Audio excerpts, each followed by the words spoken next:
Okay, so discuss natin ito no problem 2 na sa hydrostatic force. Okay, so the vertical plate shown in figure 3.40 is submerged in vinegar, specific gravity of 0.8. So find the magnitude of the hydrostatic force on one side and the depth to the center of pressure. Okay, so babalik sa batan. So balikan muna natin yung previous example. Okay? Kasi nalimutan ko kasi kung saan nag-act yung hydrostatic force. Tama. So ito, no? Yung pinaka-centroid ng ating ano dito, circular gate, di ba? Ayan yung ating, tatawag natin yan as center of gravity or CG, no? Center of gravity yan. Tapos ito naman, no? Yung sa baba ng center of gravity na distance E, ito yung center of pressure. Okay, so again, yung CGI, center of gravity. Okay, balikan natin ito. Concept mo na ano. Kalimutan ko kasi kung saan siya mag-up. Then CPI, center of pressure. Okay, ito yung ating ano, example 1. Tama. Okay. Now, ang ating hydrostatic force, mag-a-act siya dito sa center of pressure, no? Yan yung ating hydrostatic force. Diyan siya nag-a-act. Pero again, ang ano lang dito, baka nakakalito, yung computation hydrostatic force, yung H bar mo is from the liquid surface papunta sa center of gravity lang. Pwede lang centroid ng ating, ano, naka-submerge na plate, no? Pero yung kung saan siya nag-a-act yung hydrostatic force, sa center of pressure siya. So, sa baba siya ng center of gravity. Okay, ganyan siya. No? Kasi may mga problem kasi na importante yung location ng hydrostatic force. Okay? So, yun lang, no? So, going back, no? So, try natin ito sagutan, no? So, ito, magnitude ng hydrostatic force. So, basically, kasi dito may dalawa tayong ano eh. Unlike on the previous example, di ba, meron tayo dito circular gate. Dito naman, rectangle lang, no? So, now, basically, ito, may label na siya na 1 and 2, di ba, yung area. So, gaya lang din yan, no? Kunin muna natin yung hydrostatic 1, hydrostatic force nung rectangle na 1, itong may A1, then yung hydrostatic force nung may A2, no? Then, pag-aatin natin yun yung ano, hydrostatic force. Okay? So, kunin mo natin yung sa F1. Okay, ano ulit formula? Gamma H bar times A. Okay. Is equal to, okay, unit weight ng water. Okay, 9.81. Kaya lang, di ba? Binigay specific gravity, ay, unit weight ng liquid lang pala. Kasi ito, hindi to water. Okay, vinegar siya. So, iba yung specific gravity niya. As pag water, 1 lang eh. Di ba? Ito kasi vinegar, so tatimes natin yan ng 0.8. Yan. Okay, ganun siya, no? Kasi kung water, 1 lang. So, kahit 9.81 lang. Pero ito vinegar. So, times siya ng 0.8. And pinaka-unit weight niya. Times H bar, no? So, ito, focus mo tayo dito sa figure. From the liquid surface, di ba? From here up to this one. Ayan yung ating H bar 1. Kaya natin H1 bar. Ayan sa figure, no? Ayan, H bar 1. So, ano ba yung value niya, no? From the centroid. Meron tayo dito 2, di ba? Di ba? So, times natin yan sa 2 plus 7 yung height nung ano, rectangle natin sa una, right? 7 yan. Ano ba kalahati ng 7? So, add mo ng 7 over 2. Okay, kasi nandito lang yung sa centroid, right? Wait lang, ito natin yung drawing.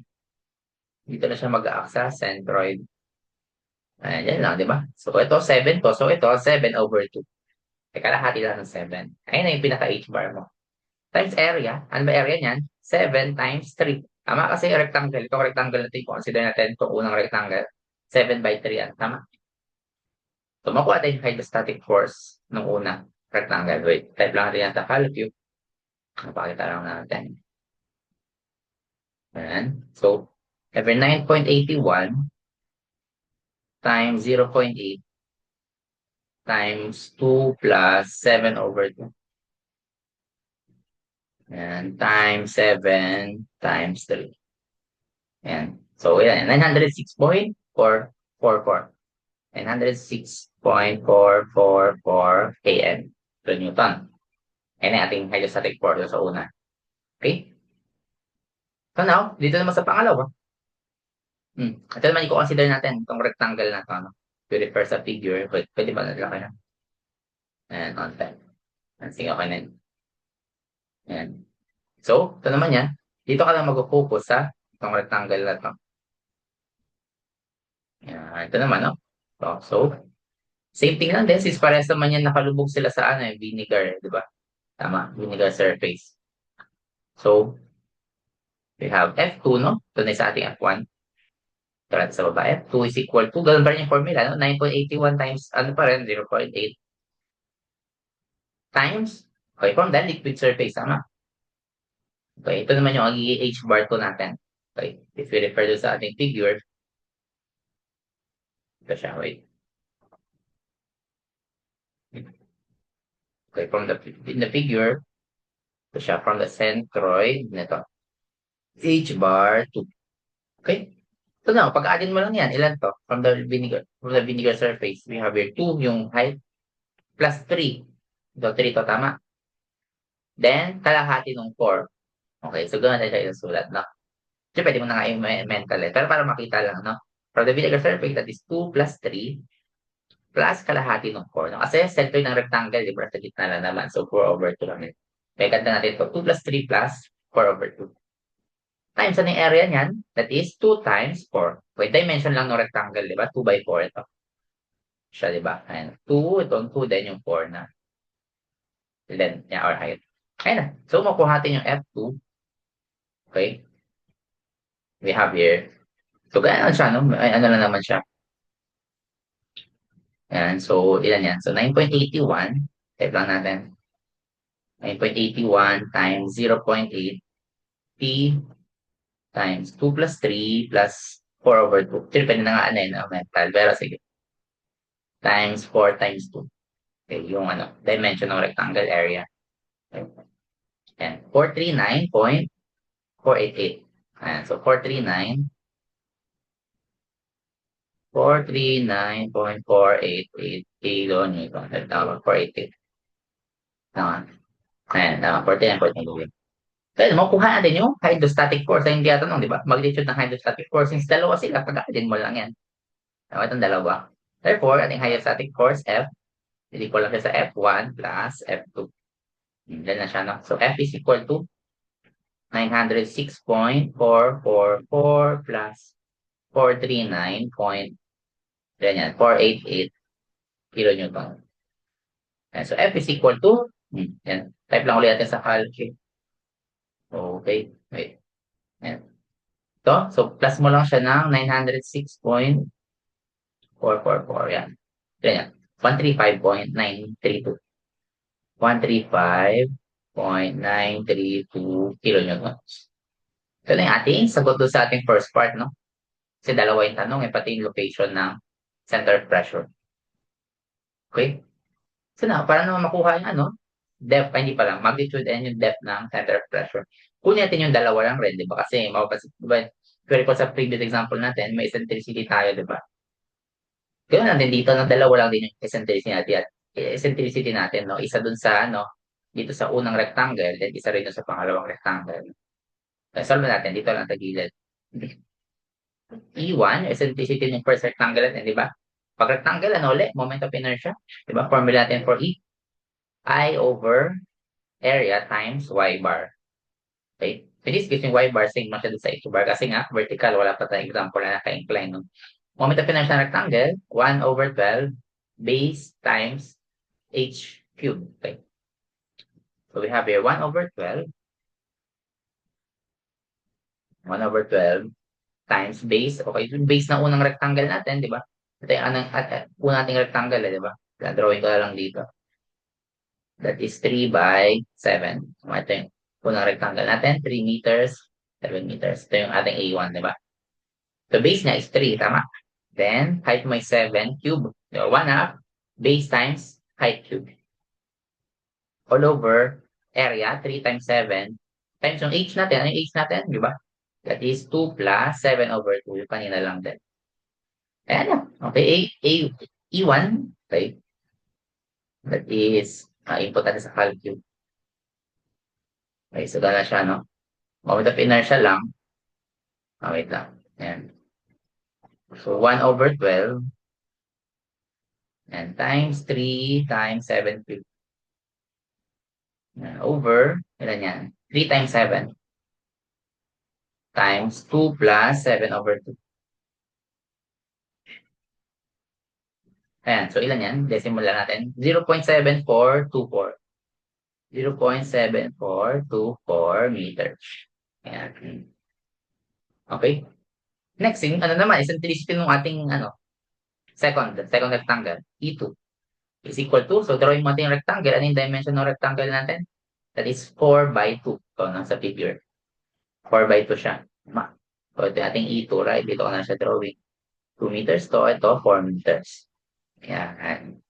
Same thing, mamit ang pinasya rectangle, 1 over 12. Ano yung base mo? That is 2 times height cube over area, 2 times 4. Then, ano yung h natin kanina? Ito, di ba? 2 plus 3 plus 4 over 2. So, ito, basically, ito rin naman yung h, di ba?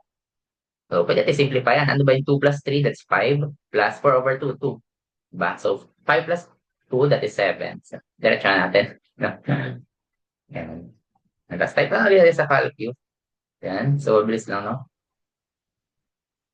Yan. So, we have here 1 over 12. Ayan, para makita lang natin. That is 2 times 4 cube. Yan. Over 8 yan times 7. 8, diretso ko na, no? Kasi 2 times 4, 8. Yan. 4 over 21. 0.1905. Sige, 4 decimal naman tayo.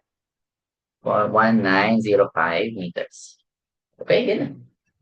So, sabi dito, ba't niya tanong location ng depth ng center of pressure, no? So, basically, reference na lang uli natin dun sa vinegar surface, no? Pero, di ba, sabi natin, ano ba yung YP natin? Di ba? Ang YP ay equal sa H bar plus yung E natin, no? So, sabi natin dito, YP1 kasi dalawa sila. Sa una, ano ba H bar natin doon? That is 2 plus 7 over 5 or 3.5. Tama, ito, yung E ito kasi H natin, di ba? Dito, H. 2 plus 7 over 2. Or 2 plus 3.5. Ilan yun? 5.5, no? So, diretso na natin. No? So, 5.5 na yan. Diretso na. Back-add ko lang yung 2 plus 7 over 2. Plus yung E1 na 0.7424 meters. Sige, mamaya natin yan para sabay natin yung calculate. So, Y2 naman, ilan yun? Yung kanina natin? 7, di ba? Ito na yun yung H. Tinagad na natin. 7 yung H plus yung E na nakuha natin. Ilan yung E2 natin? 0.1905 meters. Yan. Calculate natin. Okay. Ilan yan? This is 5 plus 5, ay 5.5 plus 0.727424. Ilan yan? 6.24. Ayan.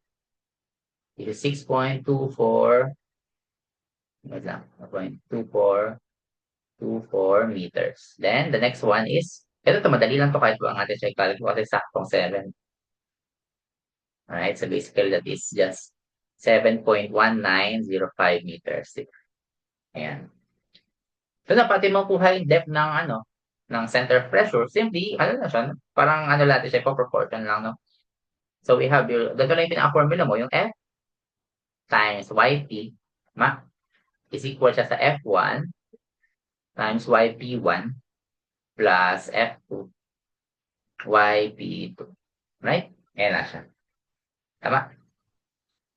So, itong F, na-solve na natin yan di ba kanina? Ito yung 135.932. So, substitute lang natin. 135.9, ay, pakita. And 135.932 YP. So, yung depth ng ating center of pressure with respect again sa vinegar surface, no? Kasi doon man yung natin, reference point, tama? F1, ano yung F1 natin? That is, bubalik lang natin, 906.44. 906. 906.444 times yung YP1, 6.2424.